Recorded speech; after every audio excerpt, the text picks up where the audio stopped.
Annie Scholte leidt zo'n tiers op de afdeling orthopedie van het MCL in Ljouwert. Ze kreeg een nieuwe heup en maakt nog een paar dagen blijven. Gelukkig, zei ze, is het nog net zo vier dat ze zo'n heel euro dijs hoeft te betalen. Wat zou het nou voor jezelf budgetten? Wat wie je oorskwiet was nou? Nou, een liedje 40 euro toch gauw, hè? Maar soms komt er een complicatie, ik nog weer dagen achteraan. Nou, tel maar uit je winst. En had je dan net zo breed haar en de zorgkosten erin al op, nou dan is het gewoon voor mensen straks niet meer betaalbaar. Nou, dat moeten we dan net willen.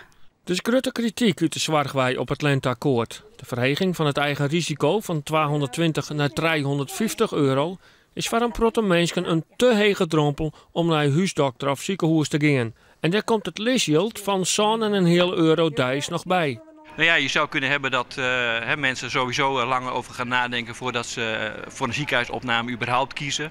En ook als ze er eenmaal liggen, kunnen ze zeggen van nou, stuur me maar eerder naar huis dan misschien medisch verantwoord is. Dat zijn allemaal potentiële gevaren die aan deze maatregelen kleven.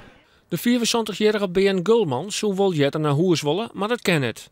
Hij is nog maar krekklien opereerd, maar je giert de patiënt onder het mes. Knibbeloperatie. Ja, dit is het al, hè? Van dier. Die hoor is in het begin van het jaar opereren. Ik doe net voor een beetje.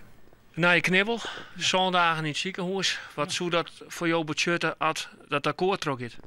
Ja, net zo leuk natuurlijk. Nee, want dan win je op wel 50 euro, denk ik.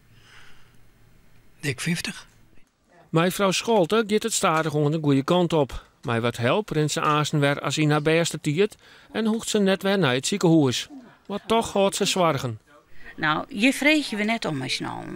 Je kan op een hulpding kan je economisch wel bezuinigen, maar zorg en in het ziekenhuis is nou geloof me, dat wil net in. Daar kiest net voor.